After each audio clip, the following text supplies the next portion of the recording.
Hi, I'm Kristin Hensley, and I've been teaching corporate workshops for the last 10 years. Improv-based corporate trainings are invaluable. It's not just a fun, hey, let's play some games and do some team building.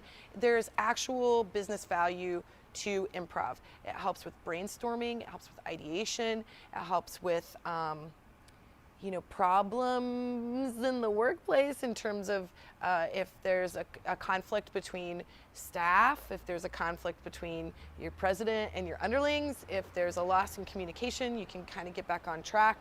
And it really is something that you just need somebody to come in and facilitate, and you go, oh yeah. And you start working those muscles, and people in the corporate world especially start getting a hold of this, and they go, oh my gosh, this has made an absolute difference. And we're talking like immediately, as long as they put what we try to implement into action. For example, in a corporate setting, obviously because there's a hierarchy in business, there's somebody that's at the top of the chain and then it kind of works its way down. There's probably a lot of no's in a day. What we do is try to come in and facilitate a way to show everybody that you can actually have a conversation and not agree, but say yes. So that way you're coming to a common ground, you're trying to find that middle ground, as opposed to this is a hard line, this can't be crossed, because nobody feels good in that situation. Then there's no real growth. And a company is only as good as its people, and is only as powerful as its growth. So we want to convey to the people that are the higher ups that they have to do these things: yes and, avoid questions,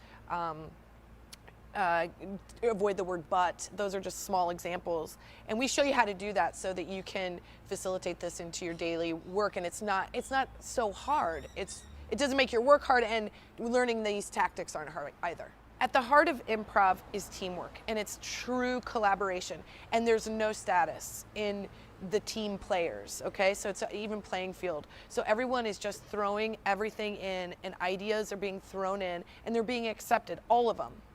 And that is something really special, because I feel like in most corporate settings, slowly and surely we start to get into a no-based situation, and then we introduce improv into that corporate setting, and all of a sudden we're in a yes-based situation, and it blows the doors off of brainstorming, all of those things that you need in the office. And we live in a very busy technical world. We spend a lot of hours in our job, in our career. We're trying to push forward.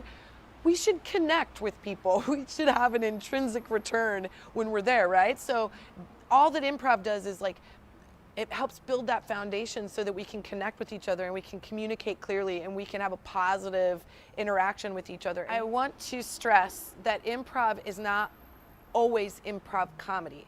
The fundamentals of improv are about working as a team, about being collaborative, about putting yourself on an even plane, even if you're the boss or even if you're the underling, sort of stepping up and saying, look, in this moment, I've got your back. Or even if you're in different departments and you're like, hey, I've got this idea, and no one feeling like, but that isn't your department. We just welcome ideas and try to work together as a team to do what is fundamentally best for the company as a whole. And once you start working like that, it changes the way you think about pretty much everything, and it absolutely seeps into your personal life as well.